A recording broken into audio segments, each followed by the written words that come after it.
Oh, hello everybody. I finally woke up from my Dallas trip. Flying back last night wasn't fun. My plane was delayed like over 2 hours, like 2 hours 15 minutes. So by the time I got home, it was after 2 in the morning, and I was not happy. But you know, what can you do? So you know, I was up this morning real early with the baby, and I was watching a couple videos. You know, I've been out of the loop. I've been gone for a week, and I got the chance to see the joint video I did with Nathan, which I'll put a link for at the bottom. But I won't talk much about that. Took a nap, woke up, I feel much better, and I thought I would make a video just talking about my experiences for my Dallas trip. And you know, show some records that I didn't show in Nate's video. And I also want to talk about the Acid Mothers Temple show, which is really cool. I'm wearing the shirt. I got a shirt for, can you see it? And on the back, obviously, they got all the tour dates. But definitely really cool to see them. Speaking of Acid Mothers Temple, I'm going to upload a video. It's not long, like I think it's like 3-minute video I recorded of them live. The sound actually came out a little bit better than I would have expected. But I mean, you know, it's still loud, so it's not the best. But I'll put a link for that one too. But I'm uploading that now, so. But nonetheless, let me first start out by giving a great big thank you to Nathan, Mr. Nathan Morales, who is just like he is in his videos, is the same as he is in person. You know, he's very warm, he's very welcoming, he's very kind, and he's just cool and laid back, you know, and I've never actually went looking for records with anyone before.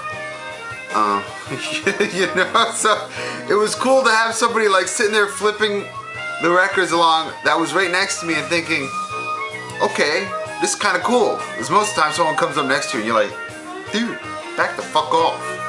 You know? But definitely just so cool to meet him. I took a day and we went out record hunting. We went out to this place in Louisville, which is an antique shop. Found some cool records there.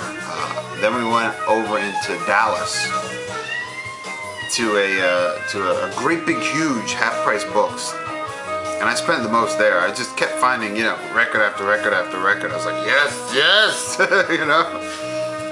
And then we went up to Denton, which was like a bookstore, and in the back they had a lot of records, obviously. And it was cool too because I found a book I've been wanting for a long time. I'm a big science fiction geek, and they had this one book by Charles Sheffield, who's my favorite science fiction writer, called Darkest Day. And I remember, like, you know, I finished looking and it was the end of the day, and I'm like, I'm not going to bother looking anymore. I'm done. I cleared the jazz section. I'm not going to bother looking in the rock or the prog or anything. And I'm sitting there standing next to Nate, and, you know, we're talking, and I look back and I was like, whoa, science fiction section. So I go there, and sure enough, I found it. I was thrilled. I'll start reading that soon, but getting off subject, thanking Nathan, yes. He had not sent me, but when we first met up, he gave me a couple records, so even though I thanked him in person, you know, do the formal video thank and show everybody what he got me. The first one we're listening to, it's Jean-Luc Ponty's Imaginary Voyage. I just love Jean-Luc Ponty. I can't help myself. I've seen him play only once when he played with Return to Forever. And I was surprised. Little teeny French guy, but you know, he was just Very cool, very cool. Weather Report, Black Market. I'm afraid I haven't heard any of these, so I can't really say too much about them, but everybody knows Weather Report. John Clember, John Clemmer, Arabesque. And then a Chuck Mangione concert, Friends in Love? Friends and Love, double disc. I love early Chuck Mangione like this. Before he kind of went a little, what's the word, I guess mainstream. Really dig him. So, you know, when I saw that one, I was like, yes! He was like, do you have any of these? I was like, nope, and now I do. So, you know, thank you very much. What else can I say? The Acid Mothers Temple. Maybe a week before I was flying out, I was looking on the website because I like to periodically, you know, every month and a half, couple months, whatever it is, I'll go on the Acid Mothers Temple website to see if they have a new album out, because I just love that band, and whenever they get a new record, I buy it. Assuming it's on vinyl. I don't always buy it on CD, but if it's on vinyl, I'll buy it. And sure enough, they did. I was like, oh yeah, son of a bitches brew. And I bought the CD, which I don't have to show. I think it's in my car, sorry. But I bought the CD to listen to. And it was damn good, damn good. There's a lot of like synthesizer work in there.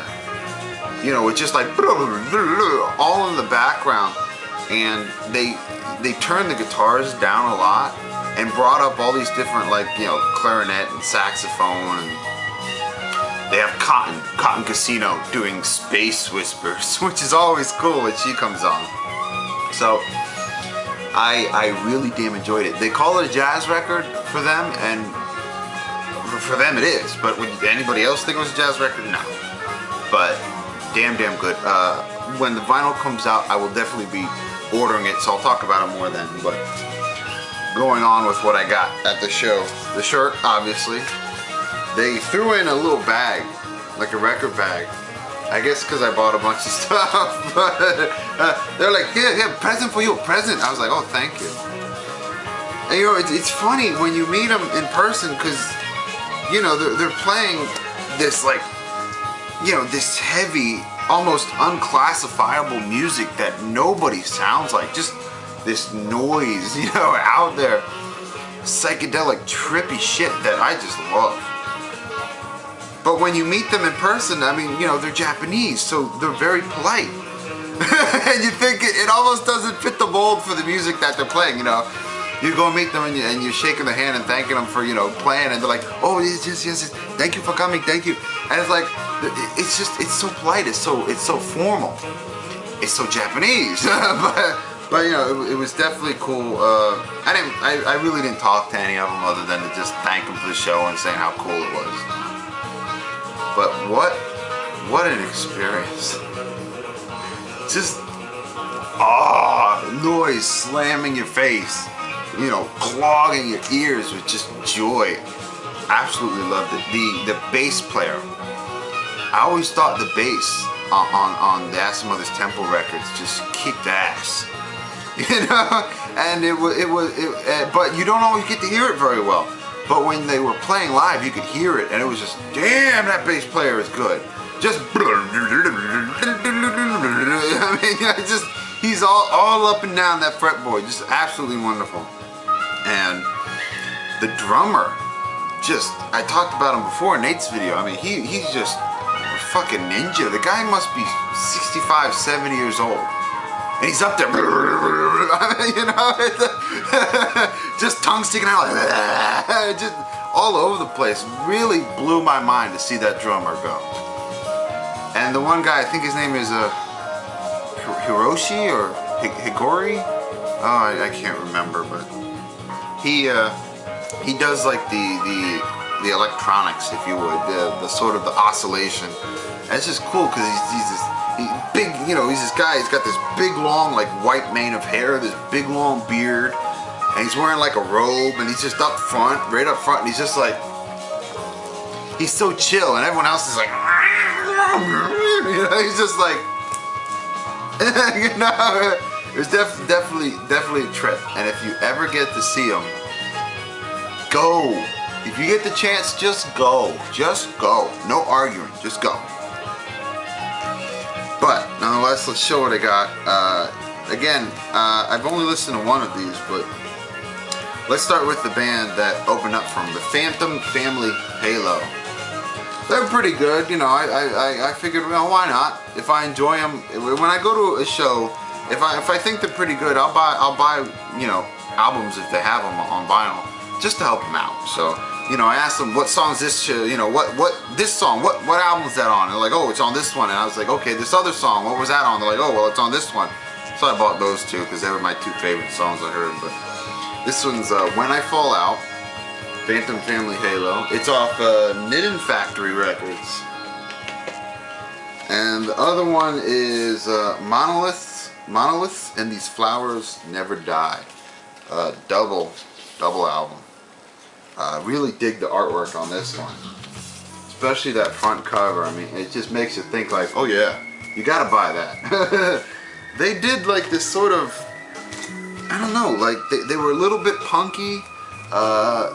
You know, they had this sort of experimental sound to them, very heavy rock.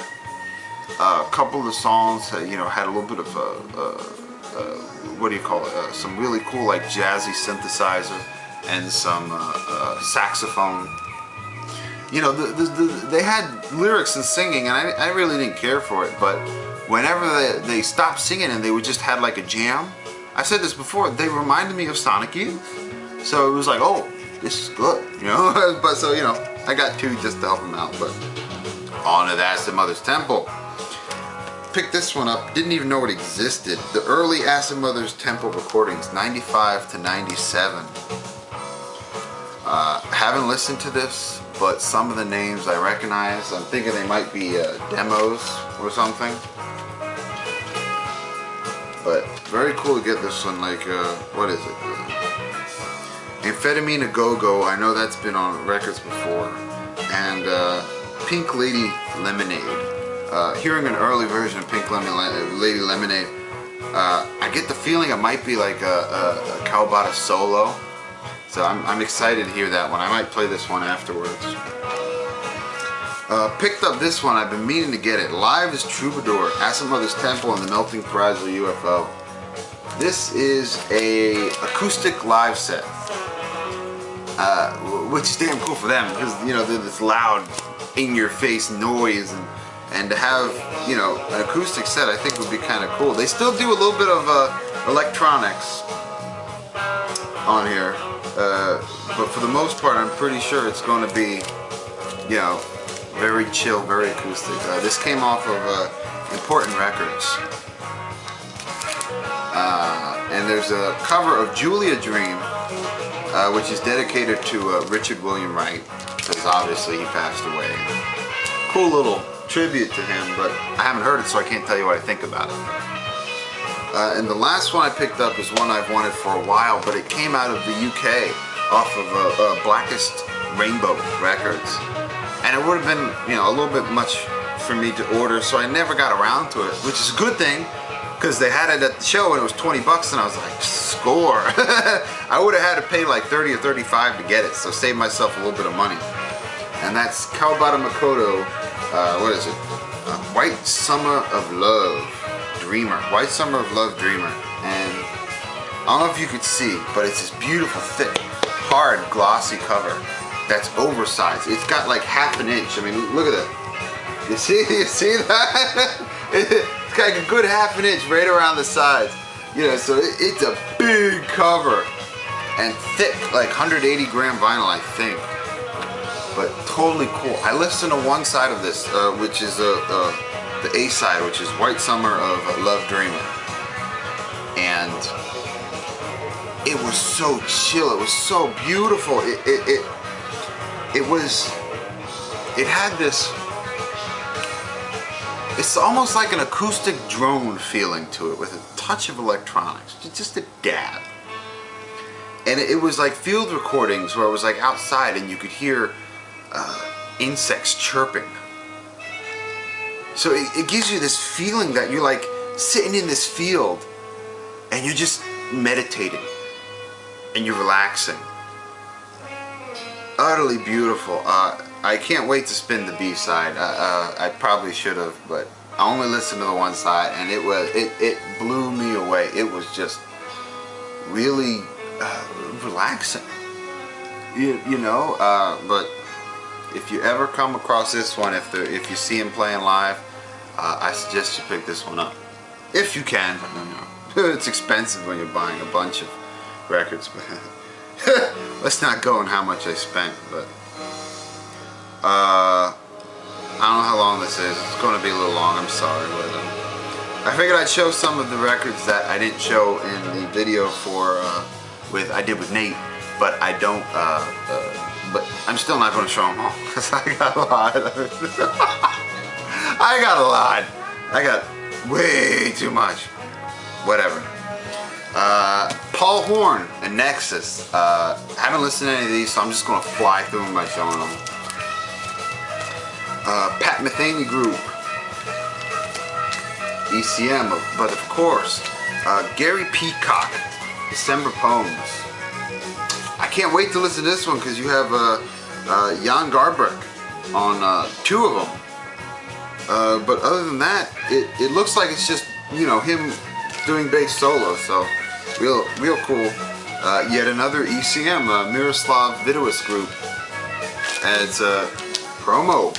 Always cool to get a promo. Richard Bayrock, Hubris. Very cool, like classic ECM cover, you know. Gary Burton Quartet, Easy as Pie.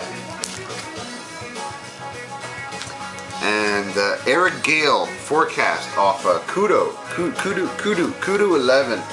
Kudu was, I guess you call it a subsidiary of CTI.